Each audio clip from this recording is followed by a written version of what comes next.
Welcome to our midweek show. I'm Coral Azus. First up, the Prime Minister of Iceland resigned yesterday. David Gunnlaugsson had been under pressure to give up his job after he was connected to what's being called the Panama Papers. These are more than 11 million documents. They were published Sunday by a global network of journalists. They're called Panama Papers because they're allegedly connected to a law firm in Panama called Mossack Fonseca. Why is this making news? Mossack Fonseca is accused of creating offshore bank accounts for people in power worldwide. It's possible these accounts were used to illegally hide money. The law firm's also suspected of creating shell companies, ones that don't actually conduct business. They could be used legally, they could also be used illegally to help operating businesses avoid paying taxes. Mossack Fonseca says it's done nothing wrong and that there's nothing in the Panama Papers that suggests it has. In fact, the firm says the documents were stolen from its business. But because it's set up so many thousands of companies, and because those companies have been linked to some powerful global officials, international authorities suspect that some illegal activity was going on. The Panama Papers reveal a complex scheme and web of intrigue that goes across the globe. Those who were using the offshore companies, the clients, did so by hiring intermediaries, 14,000 banks, law firms, and other middlemen. The main destinations were Hong Kong, the United Kingdom, Switzerland, and the United States. Now, it's these intermediaries that dealt with Mossack Fonseca in Panama City. In fact, Mossack Fonseca may not even have known the true identities and owners of all the various shell companies that they set up. But they were setting up these shell companies and these nominees on an industrial scale. There were 113,000 set up in the Caribbean around the British Virgin Islands, followed by 48,000 in Panama itself. And then, of course, you've got those out in the Western Pacific that were also set up. Now, there is no doubt that many of these offshore companies were set up for entirely legitimate purposes. But the size and scale of this operation and the people who were involved leads perhaps no one in any doubt that there were also nefarious motives, which will have included the avoidance of tax, money laundering, shielding from creditors and spouses, and of course, the avoidance and dodging of sanctions. And once again, it's on a global scale. Richard Quest, CNN, New York. Yesterday, there were primary contests in the U.S. state of Wisconsin for Republicans and Democrats. CNN.com will have the latest results on them.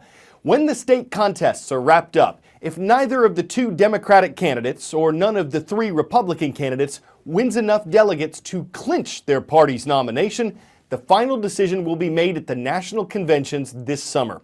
What's called a brokered, a contested, or an open convention is possible for both parties, but it might be more likely on the Republican side with three candidates still in the race. That could make the Republican National Convention complicated, unpredictable, and fascinating. You may look at the delegate count back there as all of these candidates try to get to that magic number to clinch the nomination and think at the convention these delegates will go and represent the view of millions of Americans from all those primaries and caucuses. And they will to a degree.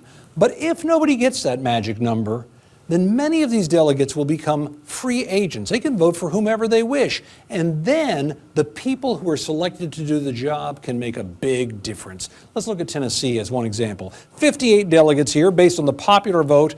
Donald Trump gets 33, Ted Cruz gets 16, Marco Rubio gets 9. Under the state rules, and every state has different rules, they must vote that way for the first two ballots at the national convention. But after that, they can change, and the Trump campaign has already accused the state party of trying to push people into the delegation who will vote against him. If that happened, in a worst-case scenario, he could find that he lost a state that he already won.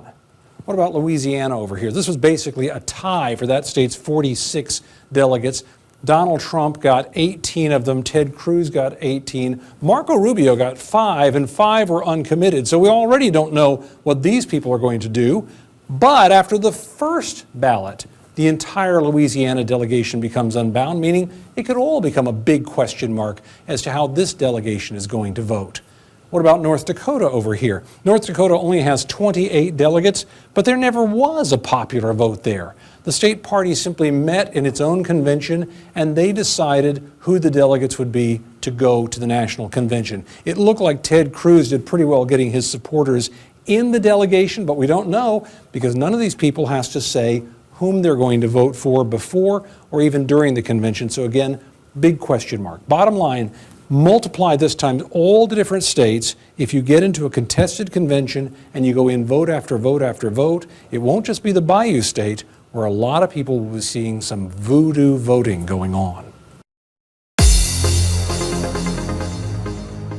Making one request a day is the way to get on our roll call. The site cnnstudentnews.com. Khalsa School is watching from Surrey. It's in the province of British Columbia, Canada. Shout out to the Old Yale Road campus. We're visiting the capital of Rhode Island today. That's Providence and the home of the Knights of Central High School.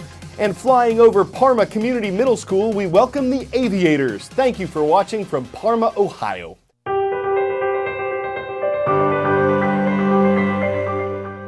According to information from the U.S. Census, almost half of all African American children in the country don't grow up with a steady father figure in their lives. Sheldon Smith was one of these people. But when his daughter was born in 2009, he didn't just commit to staying involved in her life. He later started a nonprofit program to help other young men do the same thing. Since 2010, almost 200 young fathers have completed it.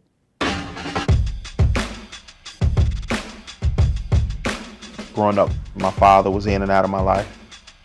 I remember when I was a young boy, my father said he was going to pick me up. I sat on the porch all day, and he never came. I grew up broken. I just started hanging with the wrong people. When I got out of jail, I was able to go back to high school and graduate on time. My daughter, Jada, is the light of my life. You ready to go around in a circle? Wanting to be the best example for her, that is my number one concern. A lot of young men face the same issues that I was facing. My father was in and out my life. My father was a heroin addict. He ain't teaching me how to be a man. He didn't know who I was. I don't even want to go see that man. How many of y'all looking to be role models to y'all own kids?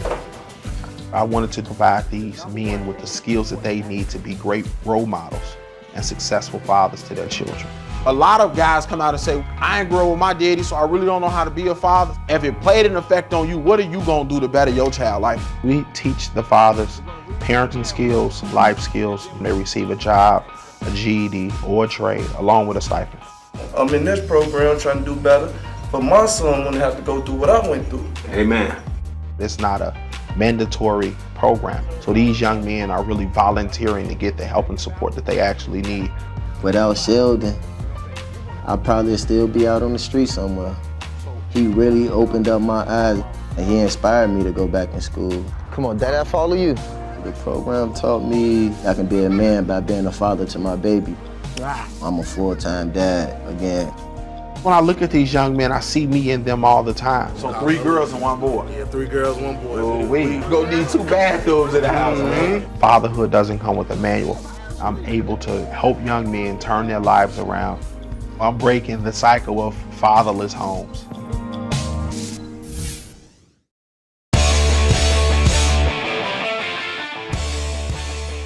What started as an Easter egg hunt on Good Friday turned into a hunt for suspected burglars. In a small village outside London, kids were having fun with their families when they noticed a police helicopter had flown up and that 2 men were racing across a field.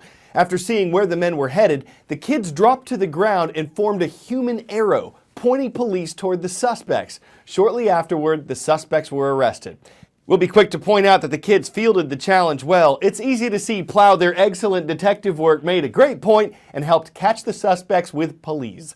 I'm Carl Azus. Hope you'll direct your attention our way again tomorrow.